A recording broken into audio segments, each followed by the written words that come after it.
happy Monday morning to you, Jade and Brianna and Amber. And Jade, why did I say Jade? Amber, Brianna, and Max. I've been making too many of these videos that I'm losing everything in here. But I hope you guys are ready for another week of school, and you guys are. Okay.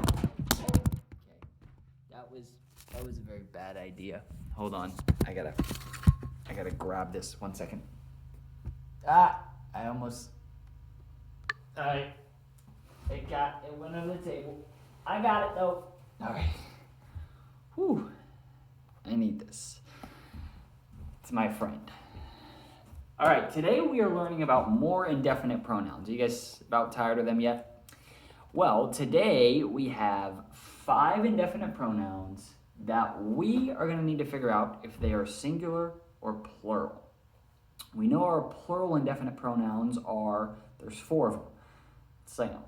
Both, few, several, and many, all right? So those 4 are always our plural indefinite pronouns.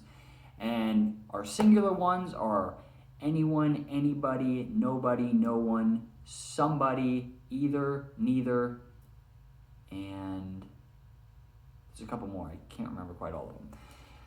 Today we have 5, and let's start reading at the top of page 29. It says, you have studied the indefinite pronouns that are always singular. We've studied those. And we've also studied the ones that are always plural. We've studied those. There are 5 more indefinite pronouns for you to learn. Yes. These 5 can be either singular or plural. So notice the example sentences they have. I'm just going to read the first one. It says, none of the students are finished with their reports. So how do we decide if they are singular or plural?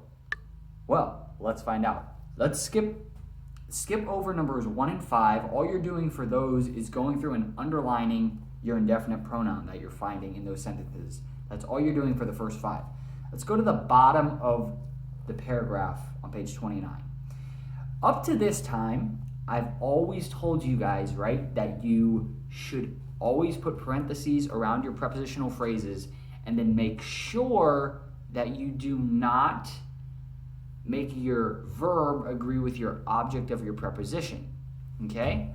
Up to this point, that's what I've told you to do, and then you underline your indefinite pronoun, and you make sure your singular indefinite pronoun has a singular verb. Well, these 5 are going to be an exception to that rule, all right? So let's flip to the next page on page 20 or on page 30, and we're going to figure out how we can determine whether they're singular or plural, okay? All right, notice at the top of the page of 30, it says, to know whether to use a singular or a plural verb with some, any, none, all, or most, look at the word it refers to, which would be the object of the preposition. If the word is singular, a singular verb is needed. If it is plural, we use a plural verb, all right? So these 5, we're going to use our object of our preposition to tell us whether they're singular or plural. I have the 2 example sentences up here.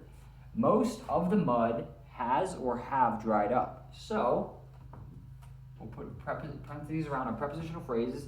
Is our object of our preposition singular or plural? Mud. It would be singular, right? That's what it says in our book, correct? And we would use a singular verb, which ends in S, has dried up. What about the next one? All of the ice cubes melted. Have or has melted. Cubes is plural, right? So we need to use our plural verb, okay? So for numbers 6 through 12, you guys are going to circle your indefinite pronoun and then draw an arrow from each to the word it refers to. Then underline the correct verb. So I have number 6 up here. I don't know why I wrote it. So the first thing we need to do is circle our indefinite pronoun. So for number 1, some would be our indefinite pronoun, correct? Now, draw an arrow from each to the word it refers to. So some pages, right? Is what it's referring to. Now, underline the correct verb. Some of the pages is or are missing. Is pages plural or singular?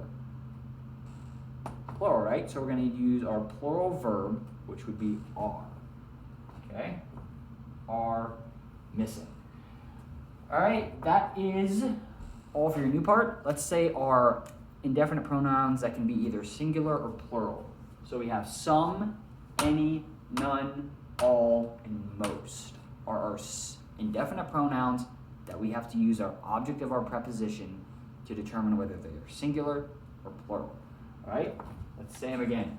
So we have some, any, none, all, most. Say them again. Some, any, none, all, most. One more time.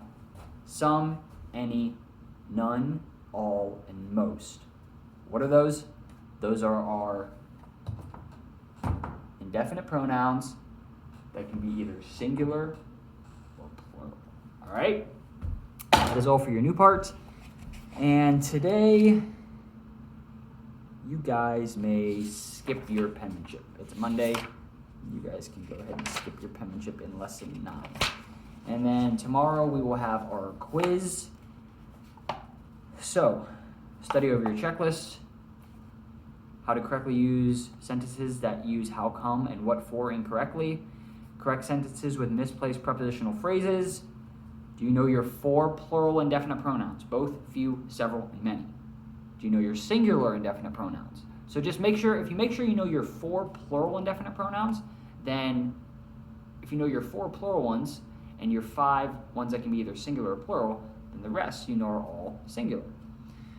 Know what kind of verbs you use with indefinite pronouns, both, few, several, many, which would be our plural ones. All right, make sure you study over that checklist, and then I will see you guys on Tuesday, hopefully. All right, see you. Have a good Monday.